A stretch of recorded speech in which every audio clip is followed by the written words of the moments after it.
Welcome, everyone. Today we are going to be talking about a topic known as world settings. So, world settings are going to directly tie into our second project because world settings also control our background. The big part of the world setting is responsible for making our scene an entire finished view that fills up the camera. So we're going to use world settings today to see what kind of different backgrounds we can put behind this lighthouse. And we're also going to use world settings to introduce clouds and fog. And you guys are going to be doing something similar to this in class with your coastline scenes. So, we are going to start by checking out the World Settings tab. If we take a look at our display, or at our button bar rather, we have something that looks like a little globe. This globe is where we find our world settings. Now you may have noticed that every time we open a Blender project, the background is gray. And anytime I render, I have this gray colored background. That's because by default, our world settings is set to a gray color. The world settings, this preview here, is showing us what our background will look like when we render the scene. And the color of our background is controlled by three different colors. There's the ambient color, which is kind of the color of light or shadow. We have the horizon color, which is by default the color of the background. And then we have something called the zenith color. But I'm going to start with horizon color because by default, that's the only color that really makes a difference. I'm going to brighten up my horizon color a bit, and I'm going to change it to more of a, let's say, a bluish color. A little bit bright. Now if I render, I get a bright blue solid background. This is because horizon color is kind of like our diffuse color for objects. It controls the color of the horizon and the sky. Now I have three options right above these colors, and they're checkboxes called paper sky, blend sky, and real sky. So let's talk a little bit about what those do. If I select paper, not a whole lot is going to change here. Paper sky is more used when we start adding textures, which we'll talk about in a bit. Paper sky is meant to create a flat, matte look for our background. Right now, because it's just a solid color, paper sky doesn't matter. Blend, however, is going to create an interesting dynamic between our horizon color and our zenith color. Notice that when I uncheck blend and check it again, zenith color becomes selectable, right? If I unclick this, then my zenith color turns light gray. It's not being used. But as soon as I click blend sky, the zenith color is being used.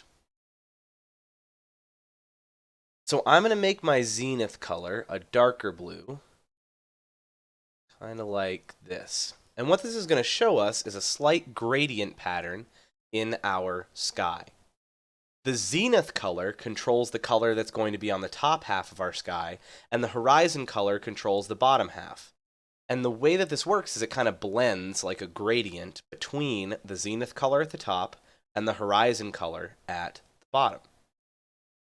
We can see how we can start to make sunsets and similar scapes by using oranges and yellows. So I'm starting to make different appearances to my sky just by changing the horizon color and the zenith color. Now, again, with most of the stuff in Blender, we have a bunch of settings here that we could use, but we're not worried about them for now. The last checkbox over here is called Real Sky. Real Sky does a couple of different things. The first thing that it does is it orients the horizon to the camera. So if I were to spin my camera around, the horizon would stay flat based on where my camera was. It also, let me do a blue here to make this a little more dramatic, or a purple. It also puts the horizon color above, or the zenith color rather, above and below the horizon. So now if I render, I'm getting pink above, I'm getting orange in the middle, and I'm getting pink below.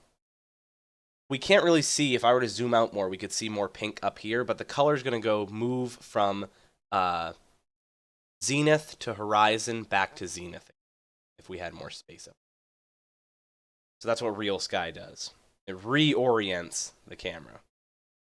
We can see in the preview that at the top there's a little bit of purple, and at the bottom there's a little bit of purple. So our zenith goes above and below.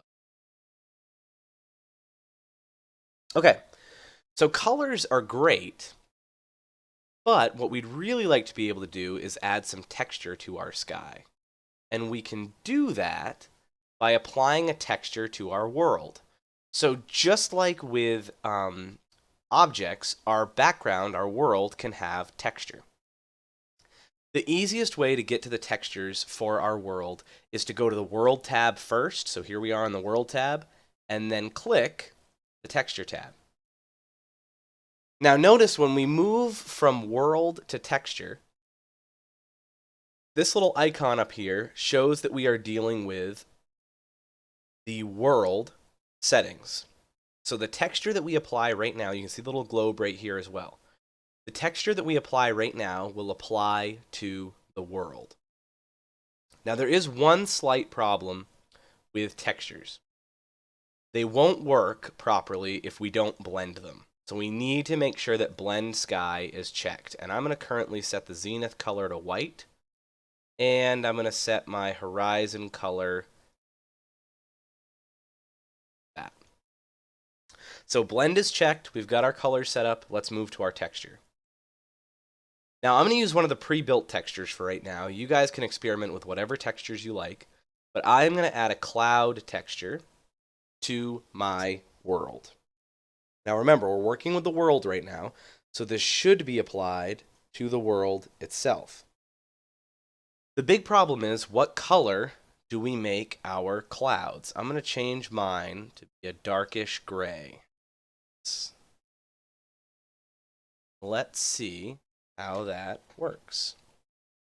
So now it's a little tough to see right now because I haven't adjusted my basis and my XY, but you can kind of see in here that there are these little pockets of color, little pockets of gray and blue and white. Now, if you don't like the way your cloud looks, we can always change the basis of our cloud, and we can also change the size. So I'm going to make these clouds a little bit smaller by bumping their size up 3 times. See what we get now.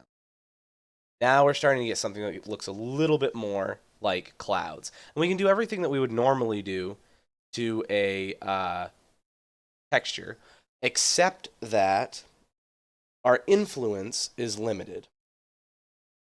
So before, we had settings for geometry, and we had a whole bunch of extra texture settings. If you remember, for an object, the texture settings down here are a lot more extensive.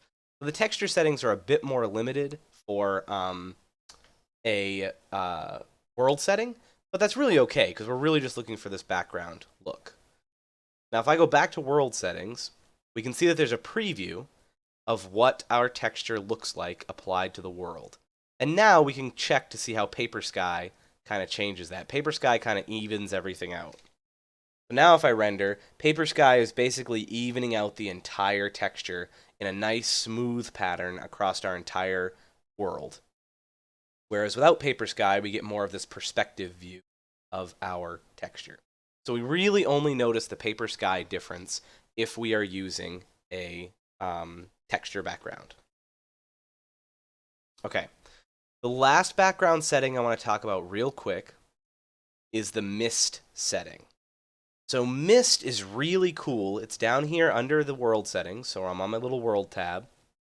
And if I check mist, I get a whole bunch of options to be able to create fog in the scene.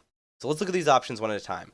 Start is going to talk about how far away from the camera the fog starts. So the way it sets right now, start is set to 5. I'm going to change that to 0. I want my fog to start immediately.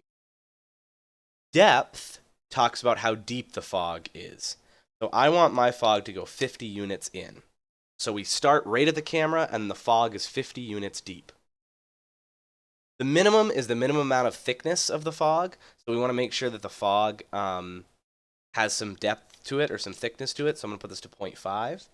And let's see if we see a difference. So now when I render, we can see that the fog is kind of, this mist is shrouding our lighthouse. And if we had more land and stuff here, we would see all of that shrouded as well.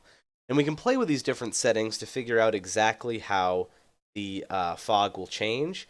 But this is our default sort of, the fog starts right at the camera and goes past the lighthouse and is 0.5 units thick. If we wanted to, we could bump this all the way up to, let's say, 2, or 1 rather. 1's our highest. And when we do 1, notice that the fog completely consumes everything. 0.2, we get a little bit less fog. So this number controls whether or not we can, or basically how see-through the fog is, how thick.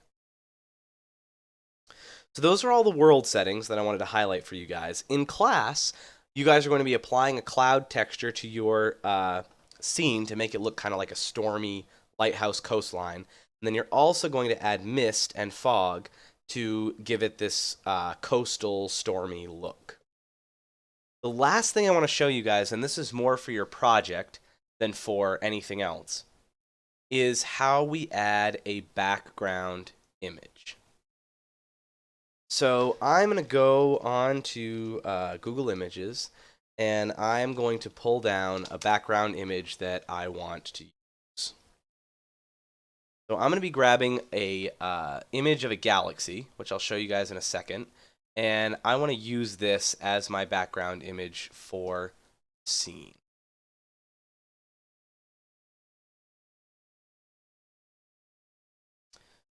Let me bring that up, show you guys what that looks like. So this is the background image that I want to apply. And the question is, how are we going to get this as a background image onto our world? Well, we do it just like any other image texture. We're just going to make our texture the image type. But there's a couple of special settings that have to take place first. First of all, we have to make sure that our zenith color is white. The other thing we have to make sure we do is check paper sky. So we need paper, blend, and we need a white zenith color for this to work. If our colors look a little off, we may have to change our horizon color to black or white, but I'm going to leave it as blue for now. So now we go to our texture, and instead of a cloud texture, we're just going to change this to an image texture. And I am going to go to my, I can find it, my downloads, grab the image I need. So here's my image texture. You can see that it's that starscape that I looked at, and if I go back to my world settings, this is what my texture looks like. So let's see what happens when we render. All right, we got a couple of problems. The first one is that the background image is tiled like this. The second is that we're getting this weird blue color. So I'm going to go ahead and make my horizon color black to fix the kind of blue shading. I'm going to go back to my image texture, and I am going to set my image texture, if I can remember where this setting is.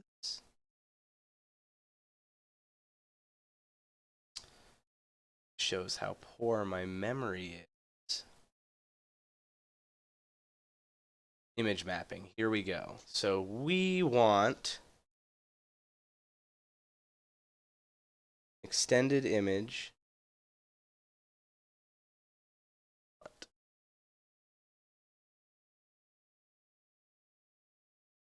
See how this looks.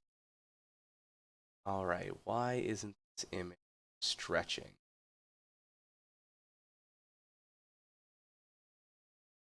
I'm missing something. It may just be that the image resolution isn't high enough. We want to make sure that we use a very, very large image for our background image, because this should work.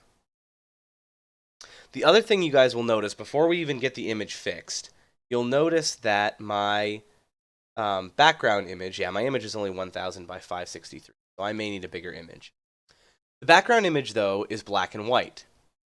So if that happens, we need to go down to where it says influence in our texture settings and check horizon and zenith up. See if we get our image now. So there's our image. It's just not quite big enough. I'm going to grab a bigger image for you guys just to see. Get this work. About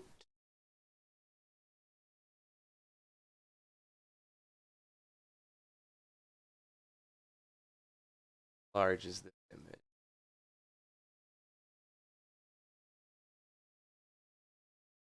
We'll try this one. See if this image works better for us. Open. Pictures.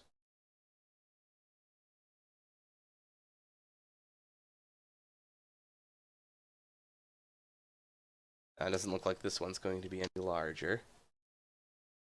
That's not much larger. Oh, of course. We've got the size set to 3 from when we had the clouds before. There we go. That's why. All right, let me put the old image back in here. Let's go to downloads. Put this old guy back in and refresh. There we go. There's our Starscape. So normally this would have worked, but I had reset the size to 3 for our cloud texture. So our size, when our size is set to 1, then our image is going to fill the entire screen. This is what I was after. So if you're seeing the same thing I was seeing, keep an eye on the size. Also make sure that horizon and zenith are checked. And in your world settings, paper, blend is checked, and your horizon and zenith colors are black and white. So after a little bit of confusion, that's our image textures. We also have regular textures we can apply, and if we just want to use plain old colors, remember we don't have to have a texture at all. We could get rid of this texture and use our horizon and our zenith colors to set it. So hopefully that didn't introduce too much confusion at the end, but the image textures should work about the same way as they worked for objects as they do for world settings.